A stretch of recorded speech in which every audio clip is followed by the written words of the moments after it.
Hi everyone, welcome to this week's Halton Hills housing update. So we've got a whole slew of things to cover this week. A very weird week last week with numbers, but also July numbers. Unofficial because not all the sales may be reported for July so far, but from, it's August 1st, so I had to do July numbers. So here we go. So in July of 2023, so this past month, we had 55 units sell. That's in comparison to 56 units last year. So we are about the exact same pace as last year. Our average price this year is $1,191,200. That is up only 1% year over year. So last July, our average price was $1,179. So we are very stable with where we were last July. The units sold and the prices are almost identical. So what is going to be interesting, and looking at the numbers I'm going to talk about later, what's going to be interesting to see is if we follow the same trend of last year, where our prices kind of go down from here. We're going to have to see. But looking at these numbers, it's definitely not a surprise. I mean, overall, our market was up in the first half of this year, so we're coming out of a very strong first half of 2023. But what will be interesting is to see if it follows the trend of 2022. So now let's talk about what happened last week. A really just weird set of numbers. So in Georgetown last week, we had 8 sales, which is on the lower end for Georgetown. Given that we have available inventory, 8 sales is not, it's an indicator that the market is not like crazy right now for buyers. We only had 8 new listings in Georgetown. Again, this supports the fact that in the summer we see a lot less listings, so it's no surprise to see lower overall new listings. But sales are pretty slow too. So 8 sales, 8 new listings, very balanced in Georgetown. In Acton this week, we only had 1 sale, so not a lot happening in Acton, and we had 5 new listings, so lots of stuff coming up there. Glen Williams had no sales and 1 new listing, no sales, no new listings in Limehouse, and the rural market had 1 sale and 6 new listings. So a lot of new listings in the rural market. But I kind of have to pause here and sort of talk about the weird numbers that we saw last week.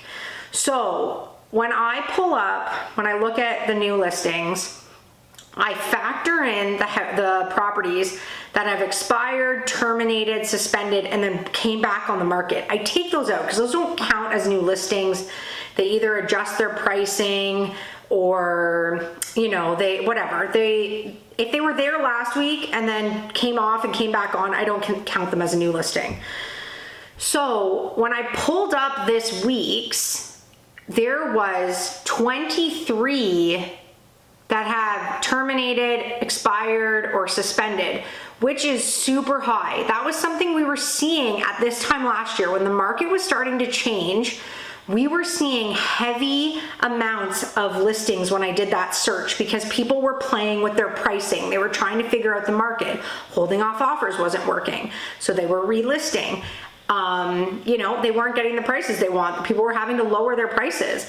So this week when I pulled up and it said 23 listings, that is the highest number I can't even remember the last time that I saw, I had to take 2 pictures to capture it. So that's an interesting indicator. Of those 23, 13 of them did not re-enter the market. So 13 properties last week decided I'm coming off the market. That's a really big week. And so technically we had a lot more new listings than sales this week, but our inventory actually dropped because of how many properties we saw come off the market. So I just think it's a bit notable that we saw so many properties come off and not come back on. They may come back on some point this week, but that was just a really high number that surprised me this week. And so I'm going to be watching that closely to see if we are starting to see offer nights not working, which I think is the case. We are seeing people that are still trying to stretch that budget and the buyers just aren't willing, so they're bringing their prices down. Or the people that are just like, I'm going to try when the market gets busy again, because to only have 10 sales in all of Halton Hills last week is very low. It's just showing that buyer demand is pretty low right now.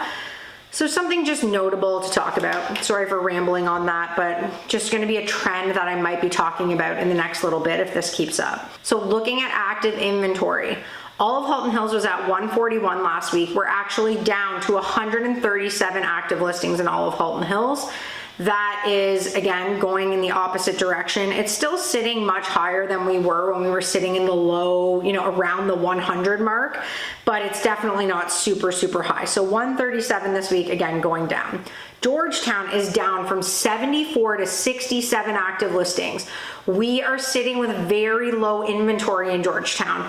The outlying markets seem to be struggling for sales a bit. Georgetown is still seeing a good amount of sales, not crazy, but we're also seeing properties come off the market. So 67 active listings in Georgetown. It's not a lot. Under 800,000 remain the same at 5 active listings. 800 to $1 million is down from 15 to 13 active listings. So we're getting very low in that pocket. That is our busy pocket, and it's very low. 1 to 1.5 million is down from 25 to 21. So we've been seeing this price point dropping. Really interesting to watch because that's the price point that started to get saturated last year when the market started to shift. So we'll be watching that price point. But for this week, it went down. There's still sales there. 1.5 million plus went from 29 to 28 active listings. Again, that was due to terminations, not so much due to sales. So that's still sitting relatively high. We were sitting much higher a month ago, but still sitting really high in the 1.5 million plus. And those buyers are just not out right now. We had kind of a 6-week blip where things started moving in that price point again, but we are right back to that price point being like dead. So looking at Acton this week, despite the numbers, Acton remained the same at 21 active listings last week. We had 5 new listings, but 4 properties came completely off the market in Acton. So the numbers are just balanced in Acton. Glen Williams is up from 7 to 8 active listings. Limehouse remained the same at 3, and the rural market, 38 active listings. Last week we were at 36, which was the highest number I'd ever seen. 38 this week, so we are just gonna hit that 40 mark at some point because the rural market, for whatever reason, is just so stacked with inventory right now. And like we had 6 new listings in that pocket this week. People are trying to offload those rural properties and the buyers are not there for them. So an interesting week this week. I saw the average price year over year.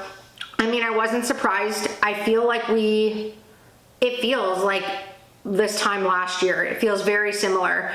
The big question is going to be if we follow the trend for the remainder of the year, sellers are really going to have to adjust their pricing expectation because prices went down in the back half of last year. So is that going to happen again? At the end of August will probably be a better indicator to see if we're following the same trend. I personally feel like we're starting to feel things soften a bit. Things are getting quieter. The buyers are not quite as, active as they were 8 weeks ago. Interest rates went up. I suspect through the back half of the year, we are going to see seller prices going down. But in terms of our week over week numbers, Georgetown is still chugging along and still looking for inventory. All the other markets are sitting pretty high and are not moving at a rapid pace. This week was just really interesting, and I think there's some trends that are going to be interesting to watch and some things that sort of alarmed me this week that I'm going to be following. Overall, our market is not completely dead. Our prices have not tanked yet. If you are a seller, it probably is a good time to be thinking about selling your house before things may go this way. So we're just gonna have to see what happens. But as that inventory rises, prices will go down. But the real question mark with stuff coming off the market and not a lot coming on right now is, are prices going to go that way? So we'll be watching this closely. Have a great week, everyone.